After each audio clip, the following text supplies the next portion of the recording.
വന്യജീവി ആക്രമണ ഭീതിയിലാണ് കൊല്ലം ചിറക്കര തെങ്ങുവിള നിവാസികൾ. പാരിപ്പള്ളി സ്വദേശിയുടെ ഉടമസ്ഥതയിലുള്ള 2 ഏക്കറോളമുള്ള ഭൂമി കാട് കയറിയതോടെ പ്രദേശം വന്യജീവികളുടെ താവളമായി മാറിയിരിക്കുകയാണ്.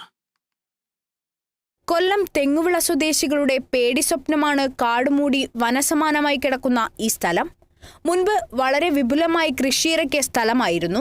എന്നാൽ ഇപ്പോൾ കാട്ടുപന്നി, മുള്ളൻപന്നി, കാട്ടുപൂച്ച, പെരുമ്പാമ്പുകൾ തുടങ്ങി വന്യജീവികളുടെ ആവാസ കേന്ദ്രമായി മാറി. കാട് വെട്ടിത്തെളിക്കാൻ സ്ഥല ഉടമ തയ്യാറായില്ലെങ്കിൽ പഞ്ചായത്ത് ഉചിതമായ നടപടികൾ സ്വീകരിക്കുമെന്ന് പഞ്ചായത്ത് വൈസ് പ്രസിഡന്റ് സുജയ് കുമാർ പറഞ്ഞു. പഞ്ചായത്തിന്റെ നേതൃത്വത്തിൽ ഇതുപോലെ കാട് മൂടി കിടക്കുന്ന പ്രദേശങ്ങൾ വൃത്തിയാക്കുക എന്നുള്ളൊരു ഉത്തരവുണ്ടെന്ന് പറയപ്പെടുന്നു. നമ്മുടെ ഗ്രാമപഞ്ചായത്തിന് തനത് വരുമാനം കുറഞ്ഞൊരു പഞ്ചായത്താണ്. അപ്പോൾ നമ്മൾ ബന്ധപ്പെട്ട അധികാരികളുമായി സംസാരിച്ചതിന് ശേഷം ഇതിന് ശാശ്വതമായ പരിഹാരം എങ്ങനെ ഉണ്ടാക്കാം എന്നുള്ളതിനെ കുറിച്ചാണ് പഞ്ചായത്ത് ഭരണസമിതി ഇപ്പോൾ ആലോചിക്കുന്നത്.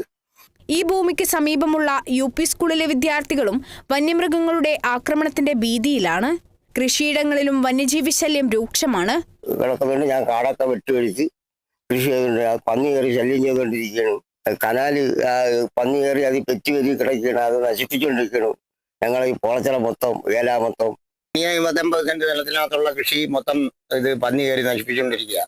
അത് ഞാൻ പിന്നെ ഇപ്പൊ ഒരു 8-10 കമ്പുകൾ പോയി അത് കഴിഞ്ഞ് ഞാൻ ഇപ്പൊ കാവലിരിക്കുക ലൈറ്റും കൊണ്ട്. അതിനെ അടിക്കാനൊന്നും നിർവാഹമില്ല. എന്നാൽ കാട് വെട്ടിത്തെളിക്കില്ലെന്ന വാശിയിലാണ് സ്ഥലയുടമയെന്ന് നാട്ടുകാർ പറയുന്നു. കേരള വിഷൻ ന്യൂസ്, കൊല്ലം.